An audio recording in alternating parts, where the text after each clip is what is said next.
Hello, welcome back. If you've not been here before, my name is Kathryn and this is Liquid Grain. I've got this channel and I am on social media with @liquidgrain, and I also have a blog which is liquidgrain.co.uk. Today I'm sitting outside for absolutely no reason, just because it's a nice day and I want to be out here. So today I'm going to be testing out the Chanel Perfection Lumiere Longwear Flawless Fluid Makeup. This has SPF 10 and my shade is 12. I'm not a very useful beauty blogger because I don't try a whole bunch of things at once. Actually, what I do is I pick one thing I like and then I use it up and then I go and buy another one. And that's what I've done with foundations.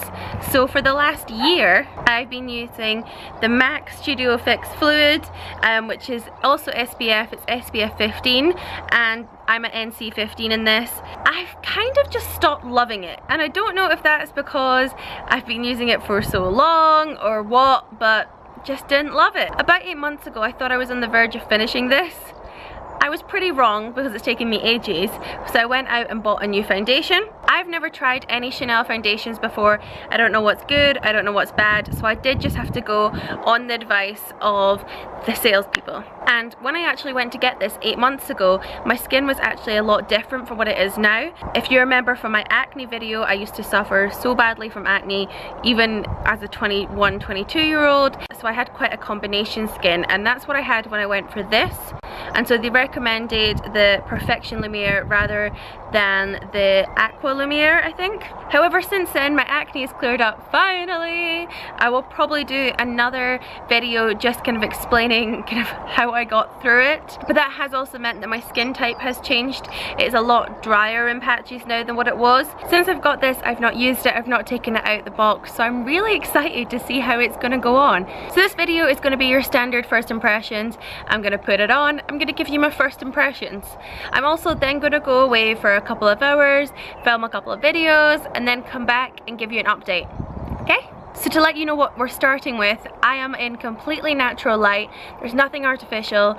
The brightness or the exposure isn't turned up in the camera, it's neutral. Already on my face, I've got my Elizabeth Arden moisturizer. I followed that up with my Baby Skin primer by Maybelline, and I've almost finished that, thankfully, because I've stopped loving that as well. I've also highlighted using Benefit High Beam. I've started putting on my highlighter underneath my foundation, and I'm loving the kind of natural glow it gives me. If I need to, I top up again afterwards, but I think because this is a liquid rather than a cream or a powder, it does work well going on underneath the foundation. So here it is, and it comes with a pump. That's brilliant. Here.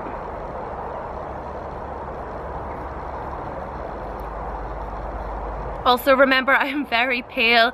The NC 15 on MAC isn't even a perfect match, I would say. If it could go half a shade lighter, I'd love it. And to apply this, I'm using my normal foundation brush, which is an angled brush by Bare Minerals.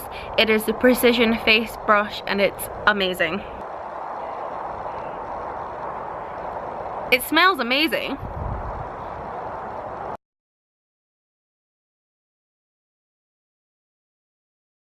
One pump is currently on my face, and I don't think it's as high coverage as the MAC, even though I'm pretty sure it's supposed to be high coverage. Oh, the box says it's supposed to be lightweight yet perfecting, so maybe that's more of a medium coverage. With my dodgy skin, maybe I need a little bit fuller coverage, but I'm going to put another pump on and just see how it takes to reapply.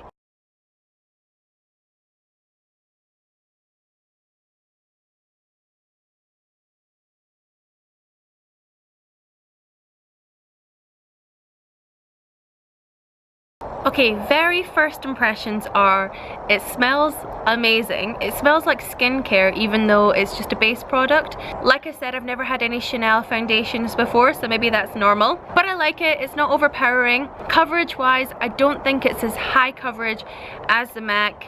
And I do worry I maybe got a couple of places in my face that is perhaps too dry for this right now. I think that it's making kind of every little hair visible and you can see the foundation, if that makes sense. Color wise, this is a fantastic color. I'm absolutely loving it. I genuinely don't think I've had this good a match in liquid foundation before. I'm very pale with pink undertones, so I think that this is just really nice. It's not sort of giving me an orange sheen.